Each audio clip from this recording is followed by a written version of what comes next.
Eh ben, on va pouvoir commencer. Donc, Hmm. bonjour à toutes et à tous et merci et bienvenue à ce webinaire dédié à la présentation du portail France Foncier Plus, un outil qui a été développé par la Banque des Territoires et le CEREMA dans l'objectif de réindustrialiser, pardon, dans le respect des objectifs de sobriété foncière.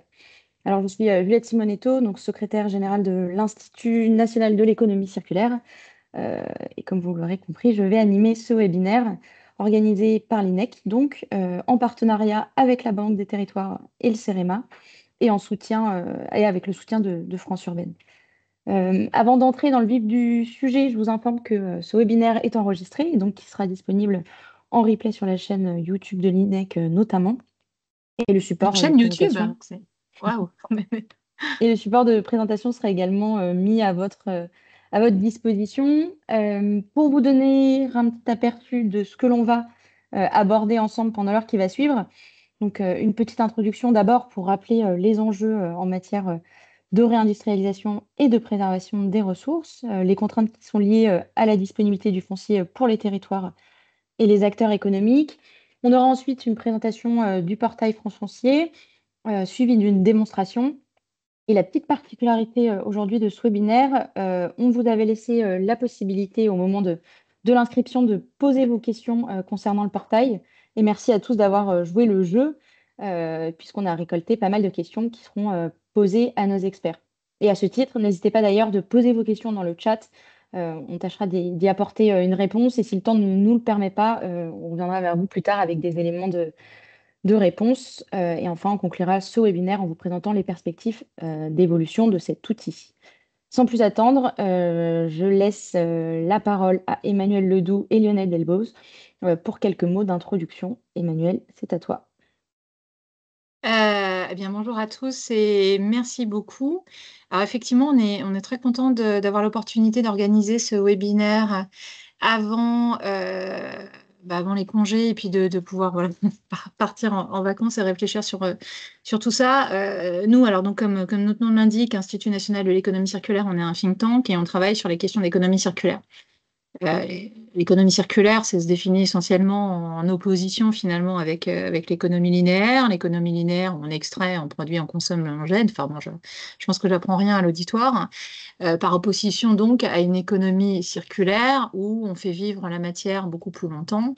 Et ce qu'on voit bien, c'est que tout au long de cette chaîne, que ce soit de l'extraction, production, etc., enfin, ou le reconditionnement, le recyclage, le foncier. euh, Même s'il apparaît pas en tant que tel hein, dans les différents objectifs, ambitions de l'économie circulaire, c'est le nerf de la guerre, hein, parce que nous, toute notre économie, qui est finalement assez lointaine, on extrait loin, on produit loin, on consomme chez nous, et puis on fait repartir nos déchets. Je schématise un petit peu, mais enfin, c'est quand même un peu ça. Dès lors qu'on dit, c'est pas tout ça, mais il faut qu'on fonctionne autrement, et donc on extrait chez nous, on produit chez nous, et derrière on traite, on reconditionne, on recycle, etc., et rebelote, on reconditionne sur nos territoires, on voit bien que ça nécessite de le faire quelque part. Et le quelque part, c'est du foncier. Sachant qu'en plus, comme ça a été dit, on a aussi des ambitions de maîtrise de ce foncier et de stopper l'artificialisation des terres. Donc c'est un peu l'équation à la fois impossible, mais qui forcément doit le devenir. Et on voit bien que la logique là, d'outils et d'accompagnement et d'optimisation finalement de ce foncier disponible, elle est assez majeure. Donc c'est tout l'intérêt de cette plateforme. Alors, et d'autres outils d'ailleurs, on va voir dans les questions. Et merci parce que c'est des vraies questions d'ailleurs, Juliette le disait. Ça arrive qu'on fasse des webinaires et puis que finalement il n'y a pas beaucoup de questions, alors on les invente un peu. Là, que des vraies. On voit bien que les questions se posent sur voilà, l'adéquation avec d'autres outils, d'autres plateformes, etc. Et ça sera aussi l'objet à la fois de cette présentation et des échanges. Mais en tout cas, ça nous a paru particulièrement important. Alors, on dit toujours que tout est particulièrement important, mais là, c'est vrai, de travailler sur cette question parce que c'est vrai que c'est dans les rencontres qu'on peut avoir avec les collectivités, alors qui sont parmi nos adhérents ou plus largement, enfin dans les déplacements qu'on peut faire, c'est un sujet qui revient très régulièrement. Voilà, merci aussi donc déjà pour cette présentation et puis merci justement sur ce lien avec les collectivités à France Urbaine d'avoir accepté de porter ce webinaire avec nous.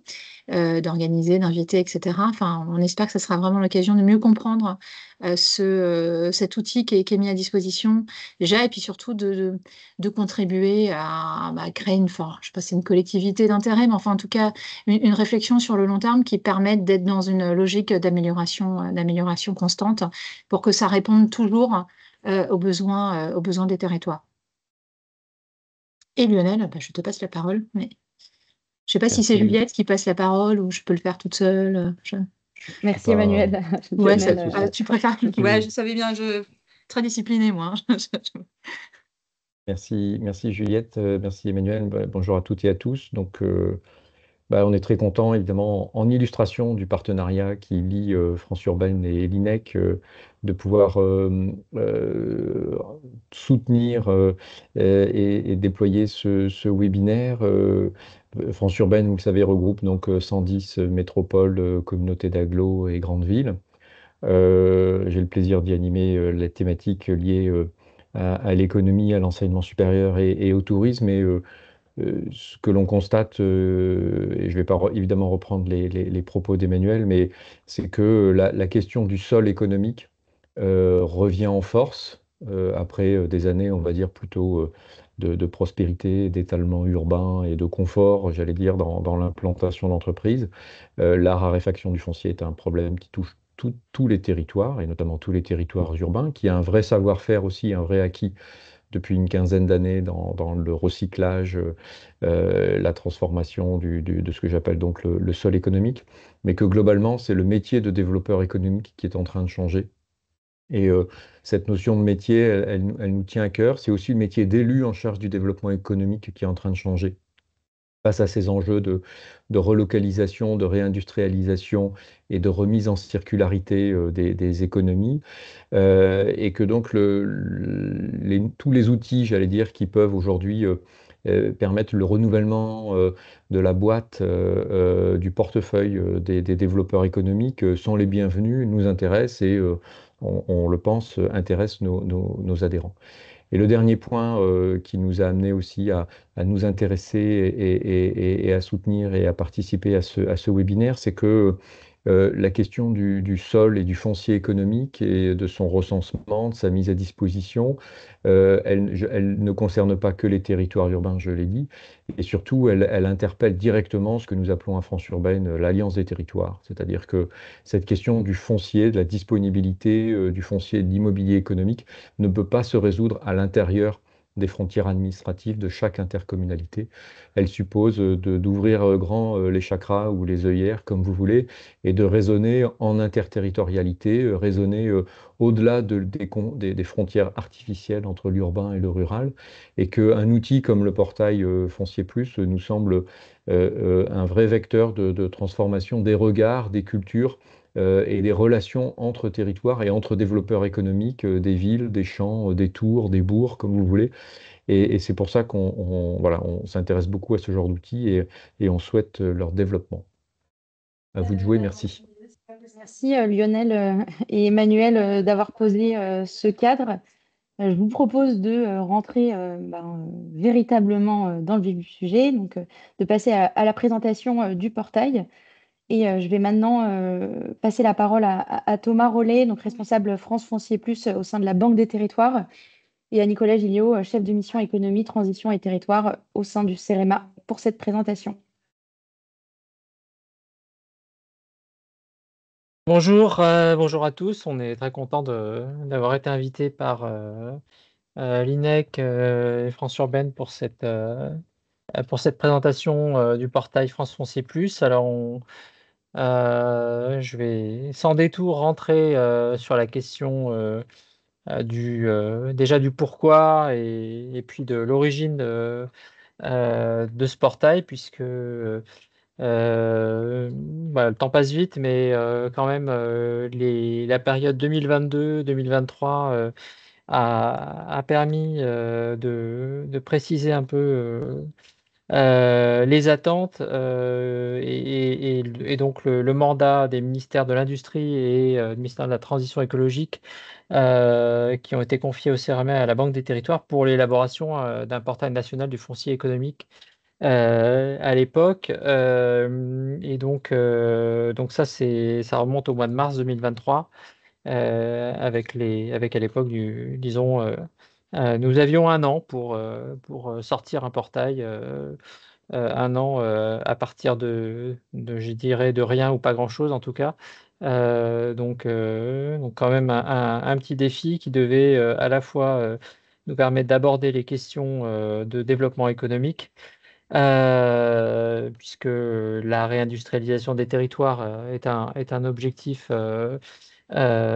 porté au niveau national, et tout cela en conciliant avec des objectifs de sobriété foncière, puisqu'on était en pleine définition des décrets liés aux ZAN déjà à l'époque, et que l'on était également en préparation de la loi industrie verte dans le même temps. Donc mars-juillet 2023, un premier mandat pour le CEREMA et la Banque des Territoires, avec également une mission sur la mobilisation nationale du foncier industriel, pour laquelle le CEREMA et la Banque des Territoires avaient euh, été mis à contribution pour alimenter cette mission.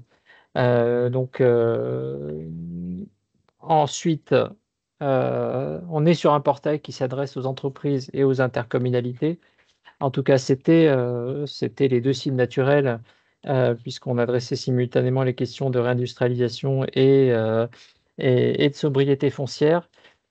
Mais comme on aime bien, je dirais, rajouter une couche de complexité, évidemment, on ne pouvait pas le faire sans travailler à la fois avec des opérateurs nationaux, donc avec l'IGN, le CSTB, et bien sûr Business France, mais aussi le faire avec les représentants des collectivités, donc Intercommunalité de France, on en parlait tout à l'heure en aparté, et puis également avec les représentants de Régions de France, qui nous ont accompagnés tout au long de cette démarche.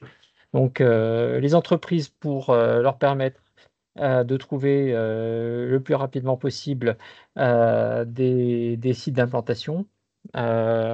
Et donc pour ça, il faut tout d'abord les identifier par rapport à des critères quels sont les seuls à connaître a priori, et les intercommunalités, puisque pour réindustrialiser les territoires, eh bien, il faut disposer de foncier. Et compte tenu des phénomènes de rareté qu'évoquait tout à l'heure Lionel Delbos, eh bien, tout un outil au niveau national qui met en visibilité l'offre foncière et immobilière peut, je dirais, accélérer ce travail de mise en adéquation entre un besoin côté entreprise et puis l'offre que proposent les collectivités. Voilà, donc c'est un contexte. Alors, bien sûr, je disais, on n'a pas fait ce travail tout seul. On ne l'a pas fait à partir de rien, puisqu'il a quand même fallu constituer un ensemble d'informations sur les attentes et les besoins par rapport à ce portail.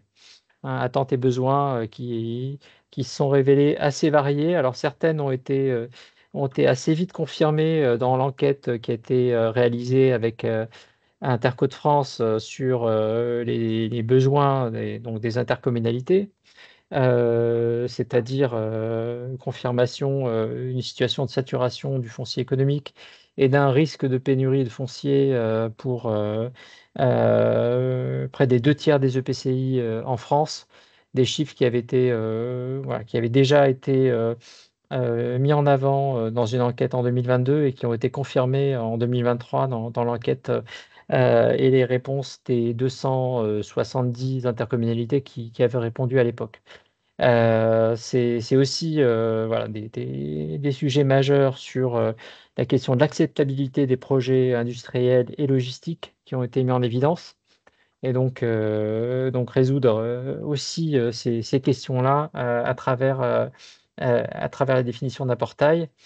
Bien sûr, je l'ai dit tout à l'heure, pour faciliter l'implantation, il faut connaître les sites, lesquels sont disponibles, à quelle échéance. Et donc, et là, bon, on a quand même constaté que seuls 37% des EPCI disposaient d'un outil d'observation du foncier économique à l'échelle locale. Donc, quand je dis disposer, c'est de leur propre fait, ils auraient leur propre outil ou ils seraient intégrés sur un territoire plus vaste qui leur permettrait de mettre en œuvre cet outil d'observation. Donc, seulement 37%, c'est faible par rapport en termes de couverture territoriale à l'échelle de la France. Donc le portail doit aussi permettre de répondre à cet enjeu-là. 64% des entreprises, ça c'était des chiffres qui venaient d'une mission du Sénat pour laquelle on avait été auditionné avec la Banque des Territoires. 64% des entreprises qui craignent manquer de foncier, donc à mettre en correspondance avec les chiffres que j'indiquais auparavant. Donc, fort de ces constats et de ces attentes, on a pu définir un certain nombre de fonctionnalités et de services auxquels le portail permet aujourd'hui de répondre, alors en partie, en tout cas on l'espère. Et donc, il a été mis en service le 17 avril dernier. Donc, on est à peu près 1 an, on a à peu près respecté notre part du contrat. Ouf. Ça n'a pas été sans peine. Par contre, on l'a fait avec voilà, un nombre des services, je dirais, à minima. Donc, alors, MVP, avant que certains posent la question, je vais vous proposer une traduction. Ça sera la version 1. Ça, c'est ma traduction. Donc, voilà, j'ai appris à travailler avec les développeurs informatiques. Donc, je commence à avoir un dictionnaire. Mais toujours est-il que les services que fournit cette version 1 du portail, c'est d'abord une cartographie interactive sur laquelle Thomas vous fera une démonstration tout à l'heure, donc qui permet de naviguer sur une carte à différentes échelles. C'est aussi des données foncières qui ont été intégrées au portail. Alors, certaines sont issues des échanges avec les régions, d'autres proviennent des fichiers fonciers et du cadastre fiscal que le CEREMA qualifie chaque année et met à jour. Et puis également, on peut utiliser des systèmes de mise en relation directe, donc aller jusqu'à une notion de service qui permet d'aller vers de la prise de contact. Et enfin, un service de plateforme collaborative qui permet aussi alors des échanges entre collectivités, qui est développé sur une plateforme qui s'appelle Expertise Territoire, et puis la mise à disposition de retours d'expérience qui étaient aussi très fortement demandés par les intercommunalités. Donc voilà à peu près les principaux, les 4 premiers services qui sont proposés sur ce portail. Je dirais qu'on est également sur un service qui s'actualise. Donc, vous verrez, le portail a ouvert avec 630 et quelques disponibilités foncières. Aujourd'hui, on en a, je dirais, 30 de plus environ. Et donc on voit que voilà, au bout de 2-3 mois, le portail continue à évoluer et s'enrichit au fil du temps je dirais, des retours que peuvent nous faire notamment les agences régionales de développement pour alimenter le portail France Foncier Plus. En termes de services actuels, une dimension très importante, en tout cas à laquelle tenait Business France, et on les comprend, c'est la traduction en anglais du portail aussi, qui permet voilà, des investisseurs étrangers, des entreprises étrangères de consulter et de prendre connaissance de l'ensemble des informations qui sont sur le site, bien sûr en français. Il existe également une version mobile donc qui a été développée et qui permet aussi de consulter depuis son smartphone ou sa tablette, puisqu'on sait que c'est des services aussi qui sont indispensables pour toucher un maximum de monde. Voilà à peu près moi ce que je voulais vous dire. Je vais passer la parole à Thomas qui va poursuivre la présentation et puis sans doute vous faire une démonstration en live du portail, en espérant que voilà, la technique nous suive. Oui, merci Nicolas et bonjour à toutes et à tous. Donc c'est vrai que par rapport à la commande des ministres et par rapport à l'étude qui a été menée à la fois du côté des entreprises et du côté des collectivités, ça nous a donné un ensemble de fonctionnalités qui sont sorties donc au travers de ce que je vous présente et que je vais ensuite prendre, en tout cas présenter au niveau d'une démo avec des grandes fonctionnalités qui sont sur la version française et la version anglaise qui permettent de valoriser un certain nombre de sites, de comprendre, rechercher, localiser, s'informer, mettre en relation, derrière, avec chaque étape, la possibilité de prendre contact avec un interlocuteur qui est identifié et qui peut répondre à toutes les questions, notamment que les entreprises peuvent poser. Ah, oui. Sur les services à venir et sur la feuille de route. Donc, comme l'a rappelé Nicolas, on est sur un portail qui s'améliore de manière continue. Donc, on a lancé le portail le 17 avril pour la version française, 13 mai pour la version anglaise. Et depuis, on a des améliorations toutes les semaines, à la fois en termes de données, donc c'est-à-dire qu'on ajoute des disponibilités au fil de l'eau, et aussi en termes de fonctionnalités. On le verra par la suite, mais on a de nouvelles fonctionnalités qui sont déjà sorties. Et par ailleurs, on a aussi l'objectif de sortir une version connectée de France Foncier Plus, soit fin 2024, soit début 2025, en sachant qu'on est aussi dans l'attente d'un renouvellement du mandat qui doit avoir lieu, mais qui pâtit actuellement de la situation politique du pays. On a quand même quelques pistes puisque on a eu une restitution ministérielle qui a eu lieu début juin de la part du directeur général de la Banque des Territoires et du CEREMA, avec quelques thématiques qui sont d'ores et déjà ressorties. L'intégration du foncier privé, par exemple. Aujourd'hui, on le verra par la suite, ce n'est que du foncier public ou majoritairement à maîtrise publique qui est identifié dans le portail national. Les zones de compensation, qui est une piste, et puis aussi des travaux sur l'interopérabilité avec les dispositifs qui existent par ailleurs, qui sont aussi demandés de la part des régions, mais aussi des ministres. Euh, la feuille de route est encore ouverte, hein, rien de défini en l'occurrence, donc on pourra en reparler par la suite, et puis c'est aussi l'objet d'une partie des questions qui ont été posées. Si on rentre plutôt dans les données, on a différents types de données qui sont valorisées sur ce portail national, à la fois des données locales, donc les disponibilités qui sont identifiées proviennent des EPCI. On a notamment, dans le cadre de la loi climat et résilience, une obligation qui concerne chaque EPCI, qui consiste à réaliser un inventaire des zones d'activité économique. Cet inventaire, il peut être réalisé par deux dispositifs. Un dispositif géré par la Banque des Territoires qui s'appelle ASAE et un dispositif au travers de l'outil Urban Simul du CEREMA qui peut réaliser cet inventaire des zones d'activité économique à l'intérieur duquel on estime la vacance, à l'intérieur duquel on trouve aussi un certain nombre de disponibilités qui peuvent avoir vocation à rentrer dans France Foncier Plus. Par ailleurs, on a travaillé aussi, et Nicolas l'a mentionné, avec l'ensemble des régions et les agences régionales de développement pour intégrer les disponibilités qui étaient déjà identifiées par ces acteurs et on continue au fil de l'eau à intégrer des disponibilités. On a notamment de manière concomitante à l'ouverture de France Foncier Plus, les sites clés en main France 2030 qui ont été annoncés par les ministres. Ces sites ont vocation à être prêts d'ici à 2030, donc c'est-à-dire qu'on les prépare actuellement pour un certain nombre d'entre eux, pour les rendre disponibles d'ici à 2030. Pour les plus matures, ceux qui sont déjà dans une étape de quasi-commercialisation, ils sont en cours d'intégration au sein de France Foncier Plus. Toutes ces données font quand même l'objet au niveau local d'une conformité, en tout cas avec les enjeux de zéro artificialisation nette, et aussi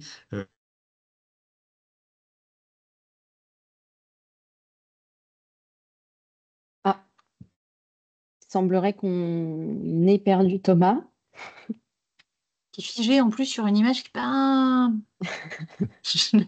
On fera bien attention au moment où on fera le montage vidéo, mais Bon. Est-ce que Nicolas, tu peux reprendre au débeauté ou. Non, mais on Oui, va oui, bien sûr, mais reconnecter Thomas. bon, il va revenir, il va revenir. Oui, donc il y a un travail de mise en conformité, de validation des données qui est fait, alors à la fois avec les ARD, et puis on applique également un standard géomatique qui a été validé par le Conseil national de l'information géolocalisée, le CNIG, sur les zones d'activité, qui permet de travailler avec ce standard aujourd'hui et donc qui est adopté progressivement par l'ensemble des territoires, notamment ceux qui animent déjà des portails régionaux. Donc ce standard nous permet d'offrir une donnée homogène en fait à l'échelle de l'ensemble des sites qui sont mis en valeur sur le portail. Je crois que Thomas s'est reconnecté. Voilà. Oui, la technologie peut parfois faire vos bons en dehors de France Foncier Plus. Mais voilà, du coup, Nicolas a pris la suite et c'est vrai qu'on a aussi des données nationales qui sont intégrées en lien notamment avec le standard qu'on a par ailleurs intégré très très vite pour favoriser l'interopérabilité, le fait qu'on parle tous de la même chose concernant les zones d'activité et donc désormais les sites économiques. Sur la slide suivante, on a mis quelques critères qui sont aujourd'hui des principes clés concernant l'intégration des fonciers. Il est toujours possible d'intégrer un certain nombre, les fonciers au sein de France Foncier Plus. Bon, on a notamment l'idée d'être en lien avec le propriétaire de la donnée. L'idée, c'est d'avoir un responsable qui puisse notamment mettre à jour les données. On a cet enjeu d'ajouter les sites clés en main ou les sites clés en main France 2030 au sein de France Foncier Plus, et donc derrière de pouvoir aussi les comptabiliser au sein d'une granularité qui est en lien avec le standard des sites économiques, donc le standard CNIJ dont on a parlé juste avant. On a certains critères de positionnement du portail. Alors, on a une surface d'au moins 0,1 hectare. On est pour l'instant euh, enfin, je veux dire, il n'y a pas de limite véritablement hein, sur les 0,1 hectare. Ça laisse beaucoup de possibilités. On n'est pas sur un portail lié au logement ni au bureau. Ça, c'est un autre travail et ce n'est pas forcément le nôtre. Et sur les disponibilités qui sont communiquées, on a une actualisation qui se fait au plus tard tous les 3 mois pour avoir la fraîcheur de la donnée qui soit garantie et faire en sorte qu'on n'ait pas l'effet déceptif quand on a un porteur de projet qui souhaite s'implanter d'une disponibilité qui serait plus à jour ou plus disponible. Et puis par ailleurs, la continuité des parcelles n'est pour l'instant pas obligatoire, donc on a juste une parcelle de référence qui fait office, et ensuite le propriétaire de la donnée ou le commercialisateur répond à ce qui est demandé, en tout cas ce qui est indiqué dans la fiche détaillée. On a une adresse mail qui est indiquée et par ailleurs, on a aussi sur la slide suivante les caractéristiques des disponibilités. Donc, on a remis la carte de chaque site et de son positionnement avec, donc, vous le voyez, une emprise qui est à la fois sur la France hexagonale, mais aussi sur l'outre-mer, notamment avec une forte, en tout cas, représentation de la Guyane. On est plutôt en attente sur d'autres départements. Et par ailleurs, on a différentes typologies. Alors, on a 659 sites qui sont disponibles. Vous allez voir par la suite qu'on a une mise à jour et qu'on est un peu revenu à la baisse. 656 sites qui sont disponibles. Et puis, on a majoritairement du foncier nu et également un peu de bâti, mais c'est vraiment à la marge. Euh, la plupart de ces sites sont par ailleurs transmis par les régions ou les agences régionales, en lien notamment avec les EPCI. On va passer sur la démo. Alors, je vous ai remis à la fois l'URL de collection. Je pense qu'il vous sera partagé par la suite dans le Tout à chat. fait. Et de toute façon, vous pouvez taper France Foncier Plus dans votre moteur de recherche. Vous allez le retrouver très rapidement. Il y a également un QR code. Et donc, on va passer sur la démo. Je vais Je partager te mon laisse la écran. main, ouais. Hop, c'est bon, on voit. Super.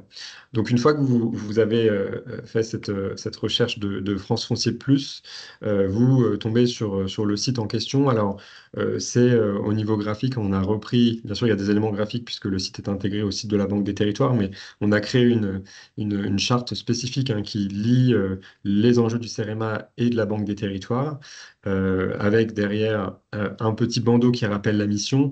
Mais l'idée, c'est de tomber très rapidement sur la cartographie et de voir très vite quelles sont les régions avec le plus de sites économiques sur la carte. Alors, on a des régions qui ont déjà un dispositif d'animation. C'est notamment le cas de la région Bourgogne-Franche-Comté, ce qui fait que parfois on a quand même beaucoup de sites qui ont été remontés très rapidement, d'autres pour lesquels l'observation n'a pas toujours commencé, ou pour lesquels il y a une vraie tension sur le foncier, ce qui fait qu'on a moins de fonciers qui sont disponibles, en tout cas qui sont proposés sur France Foncier Plus. L'idée, c'est justement d'avoir cette double représentation, à la France hexagonale, mais aussi les départements d'outre-mer, et la possibilité de pouvoir rapidement passer de l'un vers l'autre sans que ce soit forcément une contrainte et qu'on ait forcément à chercher sur la cartographie. Donc là-dessus, il y a vraiment cette possibilité d'aller très très vite sur l'un ou sur l'autre et de naviguer sur la cartographie. L'idée également, c'est de pouvoir aller rapidement sur la recherche de foncier ou d'immobilier disponible, avec donc des critères qui sont assez basiques. On a quelques critères qui ressortent très très vite, donc c'est principalement des critères de localisation. On peut le faire soit au travers d'un bandeau à gauche, soit directement sur la cartographie, critères de localisation, et puis après on rentre sur ce qui est recherché majoritairement par les entreprises. Ce sont notamment la typologie du site, est-ce que c'est un terrain nu, un terrain bâti, les enjeux de disponibilité, quand est-ce que je vais pouvoir m'implanter sur le foncier, la taille bien sûr, et également après donc, la disponibilité estimée du site. Et puis, par la suite, on a la possibilité d'affiner encore un peu plus la recherche, notamment avec des enjeux de formation, de destination. On a des sites qui sont fléchés sur de l'industrie, d'autres qui sont plutôt sur de l'artisanat, de la logistique. Et l'idée, c'est de pouvoir aussi concilier l'ensemble des activités sur le territoire. C'est-à-dire qu'on va positionner chaque site économique sur une activité spécifique. Alors, parfois, il n'y a pas toujours ce choix qui est fait, mais l'idée, c'est de pouvoir proposer des espaces pour l'activité logistique, d'autres pour de l'industrie ou de l'artisanat. Et puis, par ailleurs, on a également les enjeux de ressources, les enjeux d'infrastructures de transport, l'innovation, qui sont d'ores et déjà des filtres que l'on peut retrouver sur le portail France Foncier Plus. Je vais faire une petite recherche. Je vais chercher un terrain nu avec vous. Je vais mettre en minimum 8 hectares. Et vous voyez que de fait, tout s'actualise dans la recherche. Je vais les chercher dans 0 à 6 mois et je vais taper la recherche. On voit dans la foulée qu'on a des sites qui apparaissent d'ores et déjà. Alors là, ça a bien restreint ce qui était disponible. Je vais aller sur celui-ci, donc qui est une zone d'activité qui nous a été proposée. Et donc derrière, tout s'actualise.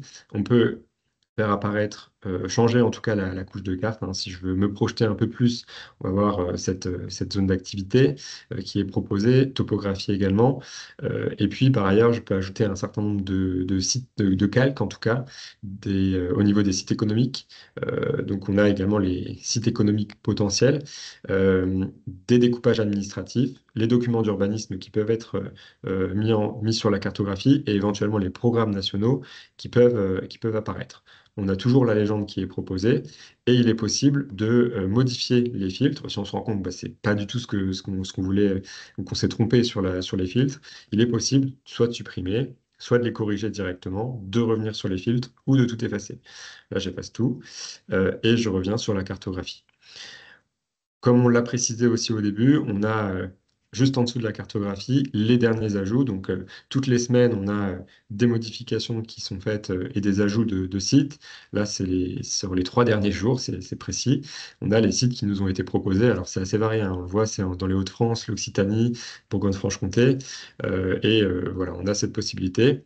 en sachant que dès qu'on a commencé une recherche, on peut aussi, je dirais rapidement, voir des sites qui sont disponibles, qui correspondent par ailleurs à des critères de recherche. Donc moi, sur les critères que j'ai pu faire et que je vous ai présentés, en fait, on se rend compte que dans d'autres régions, il y a parfois des sites qui sont un peu comparables et qui donc peuvent correspondre à la recherche. Et donc on peut aussi les faire apparaître en dessous de la cartographie et avoir donc cette proposition qui donne un peu plus de perspective sur la recherche. On a les missions qui sont identifiées, donc la possibilité de mettre à jour. Et puis, bien sûr, une communauté qui est animée par le CEREMA, qui s'appelle Communauté Expertise Territoire, dans lequel on a un certain nombre de fiches retour d'expérience. Le portail s'adresse aux entreprises, mais aussi aux collectivités. Et pour les collectivités, donc, on a un certain nombre de fiches retour d'expérience qui sont proposées sur des thématiques en lien avec le développement économique et la sobriété foncière, et qui permettent de partager un certain nombre d'interrogations ou de retours d'expérience sur, par exemple, les enjeux de la sobriété foncière sur le développement économique, quels sont les impacts, les enjeux de la renaturation, quels sont les impacts aussi, qu'est-ce qu'on trouve comme bonne pratique. Voilà, en tout cas, il y a un certain nombre de fiches retours d'expérience, je crois que c'est une cinquantaine qui sont proposées également sur ce site web, et puis tous les partenaires qui aujourd'hui participent à l'animation de France Foncier Plus. Je vous repasse la main pour la dernière partie. Merci Thomas et merci Nicolas pour cette présentation très complète. C'est intéressant d'avoir la démonstration en direct live. Alors, je reprends la main sur la présentation. Normalement, vous devriez voir mon écran qui nous amène. Alors, vous avez certainement répondu à certaines des questions que se posent les participants dans la présentation. On a des questions qui nous ont été posées et qui sont peut-être un petit peu plus spécifiques. Et ce qui nous amène à ce temps de questions-réponses à nos experts. Et je vous propose de commencer dès maintenant. La première question qui concerne le recensement des sites. Donc, comment les sites ont-ils été recensés et comment peut-on contribuer à l'enrichissement des données? Thomas, est-ce que tu souhaites répondre à cette question? Oui, alors on a plus ou moins répondu hein, sur le recensement des sites. On a différentes bases de données qui aujourd'hui nous alimentent, les EPCI, les agences régionales et les régions, et également des données qui sont nationales, qui permettent de caractériser les sites et notamment les informations autour des zones d'activité, hein, comment ils sont liés ou reliés à des transports ou d'autres services par ailleurs. Pour ce qui est de l'enrichissement des données et de la contribution, donc il y a une adresse mail qui est indiquée avec derrière un formulaire de prise de contact. Il suffit de le remplir et en quelques jours, on est capable d'intégrer les disponibilités au sein de France Foncier Plus. Merci. Passons maintenant à la deuxième question. Est-ce qu'il existe une carte des implantations industrielles, des demandes de foncier par activité industrielle et de l'offre foncière des territoires? Donc une question qui est peut-être un petit peu plus ouverte que ce que peut proposer le portail. Nicolas, je te laisse y répondre. Alors, oui, il en existe une, si la question existe, c'est aussi que parce que cette carte des implantations est récente et donc peut-être qu'elle n'est pas encore complètement connue de tous. Elle a été travaillée. Alors, peut-être certains d'entre vous connaissent déjà les outils que propose un cabinet privé qui s'appelle Trendéo, qui est plutôt basé sur une projection d'implantation à venir. Là, on parle plutôt des implantations industrielles réalisées. Et donc, c'est la Direction générale des entreprises qui propose aujourd'hui cette cartographie, qui nous ont présenté d'ailleurs hier lors d'un copil de France Foncier Plus. Donc, vous voyez que c'est assez récent. Et ce qui est intéressant, c'est que on voit évoluer le nombre d'usines, hein. Donc, il y a une définition bien précise qui est employée pour ce terme et qui permet voilà, de suivre l'évolution des ouvertures effectives, donc pas des intentions, et parfois des fermetures aussi. Mais le solde reste positif. En tout cas, il l'est depuis 2017, avec, je crois, en moyenne 200 ouvertures d'usines sur le territoire français, avec des hauts et des bas selon les années, quoi.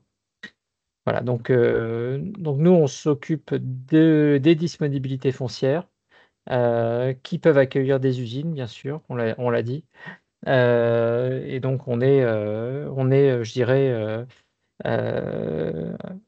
l'étape avant, c'est cette cartographie, cette carte que propose la Direction générale des entreprises. Merci pour cette réponse. Passons à la question 3, qui rejoint d'ailleurs une des questions qui a été posée à l'instant dans le chat.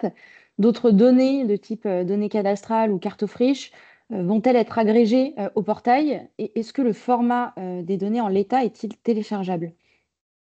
Thomas? Alors, comme je l'ai présenté, on a déjà des données, par exemple, le cadastre, pardon, est plus ou moins déjà identifiable dans France Foncier Plus, hein, au travers des différentes couches que l'on peut ajouter sur la cartographie.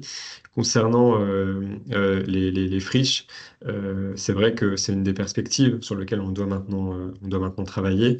Donc, c'est vrai que l'idée, c'est de pouvoir, par la suite, pouvoir intégrer des données de carte aux friches au sein de France Foncier Plus. Après, l'enjeu, c'est d'avoir des friches qui soient plutôt disponibles. Donc, c'est pour ça que c'est pas une question qui est si simple, en tout cas à résoudre. Et puis, c'est vrai qu'on a d'autres perspectives, notamment sur les enjeux de renaturation ou de compensation, pour lesquels on n'a pas une réponse formelle à l'instant T, mais qui pourront éventuellement par la suite être intégrés au sein de France Foncier Plus. Et pour l'instant, le format de données n'est pas téléchargeable, mais c'est également une perspective sur l'outil. Ce que Les je peux, pour évolutions. Ouais. compléter sur carte friche, bon, on sait qu'on a 13 000 friches qui sont recensées sur carte friche. Bon, voilà, c'est énorme, mais peut-être qu'il en manque d'ailleurs. Simplement, comme l'indiquait Thomas, on ne peut pas se permettre d'afficher 13 000 friches disponibles pour accueillir de l'industrie sur le portail aujourd'hui. On a besoin de qualifier cette donnée-là et du coup, voilà, j'en profite aussi pour lancer un appel aux collectivités qui le souhaitent, c'est faire remonter les friches qu'ils voudraient voir figurer sur carte friche et à terme sur le portail.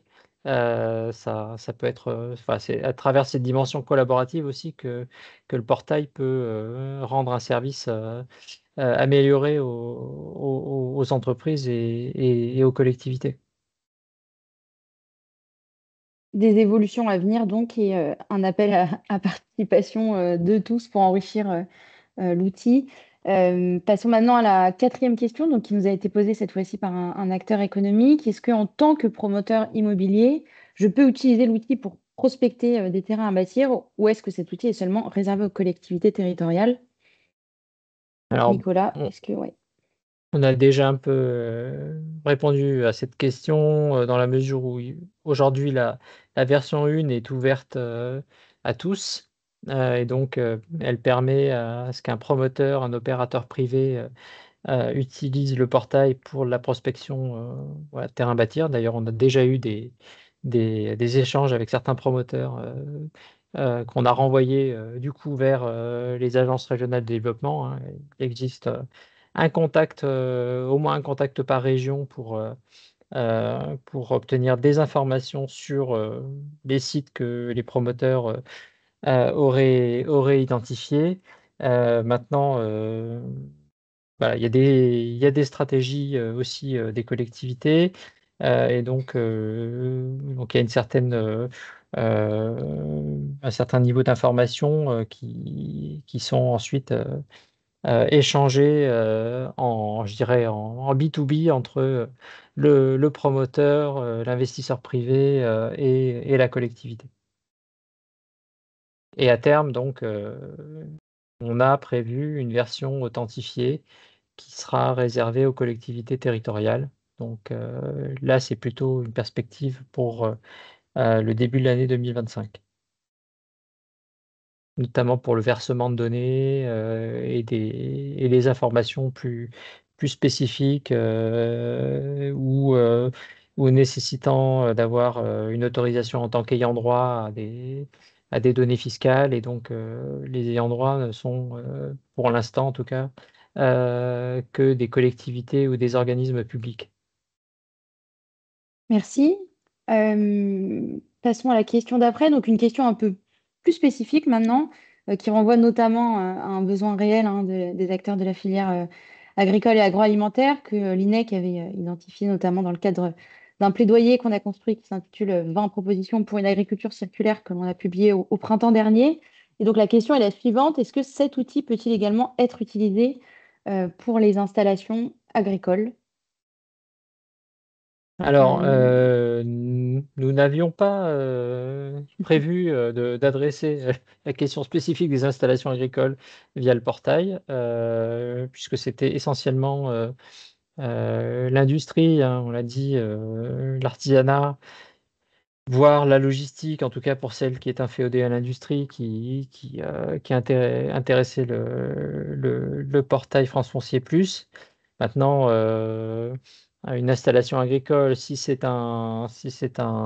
considéré comme une activité de l'industrie agroalimentaire, et là, ça renvoie, je pense, en fait, à l'établissement qui recherche ce terrain et donc aussi à la réglementation en matière d'urbanisme, parce que vous ne pourrez pas installer ce type de bâtiment n'importe où. Euh, il est possible que certains sites le permettent, mais voilà, c'était pas la cible prioritaire à ce stade pour le portail que de faciliter l'implantation d'installations agricoles. Et je pense que voilà, ça ne devrait pas changer dans la version, la V2, donc pour début de l'année 2025. Merci. Une question après, alors intéressante aussi, est-ce que le portail reflète véritablement l'équilibre entre attractivité économique des territoires et disponibilité du foncier? Thomas, Nicolas, je ne sais pas lequel de vous souhaite répondre à cette question. C'est une question facile, donc c'est pour Thomas. Je plaisante. Je croyais qu'on avait dit l'inverse de phase. Justement. Non, simplement, c'est vrai qu'on a jusqu'ici, l'attractivité, elle est souvent vue comme une disponibilité, en tout cas un accès facilité au foncier. C'est vrai que c'est une facette de l'attractivité et c'est donc très prioritairement ce qu'on a valorisé sur le portail. Et donc aujourd'hui, c'est vrai qu'on a beaucoup de disponibilités qui sont disponibles à court ou moyen terme. Donc voilà, si on est dans cette logique, l'équilibre est plutôt bien respecté. Après, c'est vrai qu'il y a beaucoup d'autres déterminants hein, sur l'attractivité désormais. Et d'ailleurs, on le voit, c'est une demande de la part des collectivités, c'est-à-dire qu'on a de l'attractivité qui est aujourd'hui sur d'autres aspects. Ça peut être de la proximité à des environnements attractifs, donc ça peut être de la main-d'œuvre, ça peut être aussi une connexion à des infrastructures de transport, mais de plus en plus, et comme l'a rappelé Nicolas en introduction, c'est aussi l'acceptabilité des projets.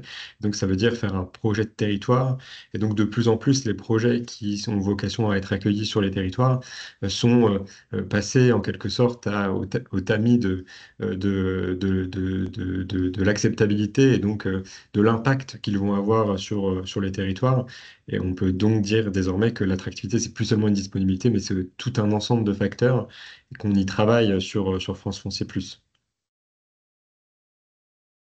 Bravo, Thomas.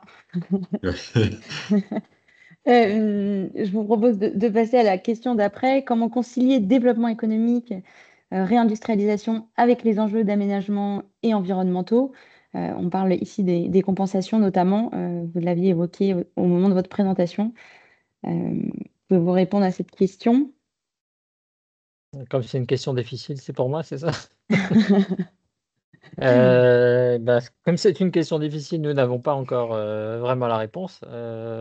Maintenant, voilà, on peut observer que c'est une question qui revient de manière récurrente à tous les niveaux de collectivité aujourd'hui, du niveau national au niveau local. On est, je dirais, en tout cas au CEREMA, très souvent sollicité sur la séquence ERC.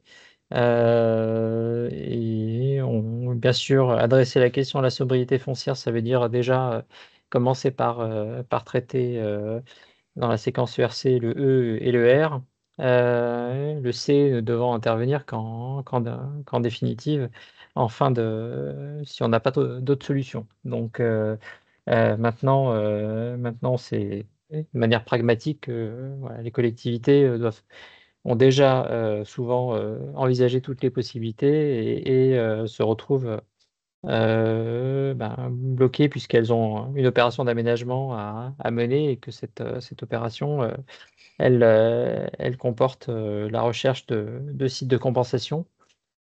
Donc aujourd'hui, il n'existe pas à notre connaissance de base qui permettent de recenser les terrains pour de la compensation, même si on sait que voilà, une banque de compensation est déjà opérationnelle, elle est gérée par notamment CDC Biodiversité. Il en existe au niveau local, on ne les connaît pas toutes, mais vous avez la foncière environnementale de l'Isère qui propose aussi d'outils. Au niveau national, voilà, ça sera quand même assez difficile à représenter. Ça, on se fait pas trop d'illusions. Par contre, on pourrait retrouver dans les fiches retour d'expérience déjà des pratiques qui sont mises en œuvre par certaines collectivités sur de la compensation, soit pour des zones humides, soit pour des espèces protégées, et qui peuvent au moins vous donner quelques pistes sur les pratiques et ce qui peut être fait à l'échelle d'une collectivité lorsqu'elle aménage une zone. Merci Nicolas. Ce qui m'amène peut-être à prendre une question qui était posée dans le chat. Est-ce qu'il y a la volonté d'intégrer les ICPE et les puissances électriques disponibles sur les sites? Alors, pour l'instant, on discute sur la question des intégrations des services plus largement à l'industrie, donc post-RTE, gestion de la ressource en eau. On n'est pas encore dans un niveau je dirais, de service optimal, mais en tout cas, il y a un premier travail qui a été fait au niveau des fiches contact pour sur la puissance électrique installée, faire figurer l'information dès lors qu'on a cette info. Sur l'eau, je laisserai Thomas pour la partie la plus difficile de la réponse, vous donner les infos. Alors, peut-être pour préciser sur la puissance électrique, on a déjà quelques données qui proviennent de RTE qui précisent en fait le niveau de raccordement de chaque site économique. Et donc, il y a un filtre notamment qui peut être utilisé hein, par les entreprises.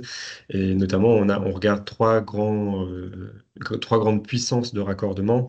Grosso modo, il y en a une, c'est plutôt pour les gigafactories parce qu'on sait que ça va beaucoup consommer. Une autre, c'est plutôt pour les projets intermédiaires et une autre pour les projets qui vont assez peu consommer. Donc, on a bien cette caractérisation qui existe avec des données qui sont à améliorer, mais on a une première passe qui a été faite.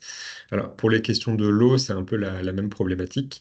C'est-à-dire qu'on a deux types de bases de données qu'on utilise. L'eau industrielle, qui est utilisée hein, dans le cadre de la production, notamment, pour lequel on a également l'accès, en tout cas le raccordement qui est précisé, et c'est un filtre en particulier. C'est une base de données qui est améliorable. Et puis par ailleurs, on a également l'eau pour la consommation humaine, qui est aussi un aspect à prendre en compte et qui est déjà indiqué. Ce sur quoi on a nécessité d'améliorer le travail, c'est sur les ressources et notamment sur l'évolution des ressources, en tout cas en eau, c'est-à-dire comment on arrive à savoir si un projet n'a pas forcément vocation à s'intégrer sur le territoire parce que il va y avoir une ressource qui va être menacée par son implantation ou de fait par le changement climatique. Fait parfaitement la transition avec la question d'après qui avait été posée. Est-ce que ces sites doivent être sécurisés dans leur approvisionnement en eau si des industriels hydrodépendants s'y installent? Tu as partiellement répondu. Thomas, est-ce que peut-être que tu souhaites préciser un petit peu la réponse? Bah, on voit que sur les ressources, et notamment en eau, c'est quand même un enjeu fort au niveau de l'acceptabilité. On a vu dans l'actualité et assez récemment que ça pouvait crisper notamment un certain nombre de citoyens, ce qui est entendable. Et donc nous, notre perspective, c'est vraiment comment on arrive sur cette ressource en eau à pouvoir l'intégrer dans la décision et pas faire en sorte que, par exemple, on implante une gigafactory qui va être consommatrice d'eau dans le sud, par exemple. Enfin, parce que c'est, en tout cas, ça peut être une réflexion qui est un peu caricaturale. Mais en tout cas, l'idée, c'est de pouvoir bien modéliser la ressource en eau, son évolution, comment cette ressource va être aussi stressée par le changement climatique et comment nous, on y prend compte. En tout cas, on le prend dans la décision que les entreprises peuvent avoir dans leur choix d'implantation. Merci. Et je vous propose maintenant on arrive aux dernières questions, une question un peu plus sur les résultats aujourd'hui. Est-ce que vous avez eu des retours chiffrés sur l'utilisation de l'outil par les villes et les collectivités territoriales? On en a quelques-uns, alors on n'a qu'à aller 3 mois de mise en service du portail. Donc c'est encore tôt pour faire un bilan. Je pense qu'il faudra attendre au moins 6 mois pour le faire avec des données assez relativement fiables et une tendance, quoi. Mais bon, voilà, on est à une 15 000 de consultations, du portail. Et on a, on va dire, autour d'une dizaine de consultations et de prospects qualifiés par région aujourd'hui sur le portail. Alors pas sur toutes les régions, hein, mais je dirais sur une demi-douzaine d'entre elles. Euh, Par contre, on recommence, on fait une phase d'échange là à nouveau avec les ARD, ce qui nous permet d'avoir actuellement les premiers retours justement sur ces prospects et sur voilà, les opportunités que ça ouvre pour les régions en question, hein. Mm. Puisque après, il faut aussi donner le temps à ce que le dialogue s'instaure et se concrétise ou pas d'ailleurs entre un prospect et puis la RD. Hmm. Peut-être simplement pour compléter, donc, comme l'a dit Nicolas, il y a eu à peu près 15 000 connexions depuis l'ouverture du portail. Euh, à l'étranger, enfin en tout cas à l'international comme en France, hein, tout confondu, on a eu à peu près 13 000 recherches. Donc je vous ai présenté tout à l'heure une simulation de recherche. Bah, quand on clique sur rechercher, bah, il y a eu 13 000 recherches. Donc c'est plutôt satisfaisant, mais c'est vrai qu'on n'a pas forcément beaucoup de recul.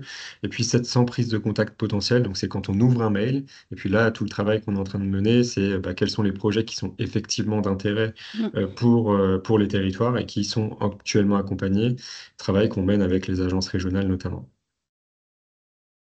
Et ce qui fait parfaitement lien avec la dernière question qui nous avait été posée. Vous en avez déjà parlé dans votre présentation, mais peut-être pour conclure et un petit mot de la fin, aujourd'hui, quelles sont les prochaines étapes et perspectives d'évolution de l'outil? Ben, on a déjà effectivement évoqué intégration du foncier privé fait partie de des pistes. Le traitement, l'intégration éventuelle des friches. Donc alors, il n'y aura pas de fusion entre France Foncier Plus et Carte aux friches, hein, j'ai eu la question dans le chat. Mais en tout cas, il pourra y avoir des zones de recoupement à partir des friches sur lesquelles on sera arrivé à un commun accord avec les collectivités à ce qu'il soit intéressant de les faire figurer sur le portail. Et puis, bah, peut-être, Thomas, si tu veux dire un mot sur l'interopérabilité, peut-être sur le Oui. portail. C'est vrai qu'une des perspectives aussi, c'est de pouvoir être interopérable avec les dispositifs qui existent déjà. Donc, on sait qu'il y a certaines régions qui animent des observatoires, qui animent déjà les collectivités. Donc, nous, l'idée, c'est pas de les remplacer, mais vraiment de s'appuyer dessus. On sait qu'on n'a pas cette capacité à aller jusqu'à chaque EPCI pour animer, accompagner, et que de fait, bah, c'est plutôt positif de s'appuyer sur ce type d'observation et d'animation. Et puis par ailleurs, on en a parlé aussi. Donc, on a une lettre de mission qui a vocation à être renouvelée avec de nouvelles thématiques, euh, qui sera prolongée très certainement. Et je pense qu'en tout cas, c'est ce qu'on s'était dit, on pourra mettre à disposition un petit questionnaire, puisqu'en fait, cette lettre n'est pas figée actuellement. Et donc, les objectifs sont à construire ensemble. Et pour terminer, ce que je voudrais vous dire, c'est que chaque participant aujourd'hui de ce webinaire est aujourd'hui acteur de la réussite du portail, hein. C'est quelque chose qu'on n'a pas fait simplement pour la Banque des Territoires et le CEREMA, mais vraiment pour la réussite des projets de territoire, des EPCI, mais aussi des régions, des entreprises, et plus globalement de l'ensemble des acteurs, hein, de l'attractivité, mais aussi de la sobriété foncière, donc vraiment pour appuyer cet enjeu de pivotement de l'économie vers des enjeux d'adaptation au changement climatique et aussi de respect des principes de sobriété et de création de valeur. Donc voilà, en tout cas, n'hésitez pas à vous en emparer, à poser des questions, hein. On est disponible avec Nicolas et aussi à enrichir la feuille de route de France Foncier Plus. Merci beaucoup pour ces mots de la fin. Il est maintenant 18 h, donc je vous propose qu'on clôture ce webinaire. Comme vous l'avez compris, on vous mettra à disposition le replay ainsi que la présentation qu'on a diffusée. Certainement un petit questionnaire pour faire remonter aussi les besoins exprimés sur votre territoire ou au sein de vos structures. Et si jamais vous souhaitez contacter un des intervenants d'aujourd'hui, vous avez les contacts aujourd'hui ici à l'écran. Je vous remercie et très belle soirée. Au revoir. Merci beaucoup. Merci. Merci beaucoup. Bonne fin de journée. Au revoir. Et bonne fin de journée, tout à fait.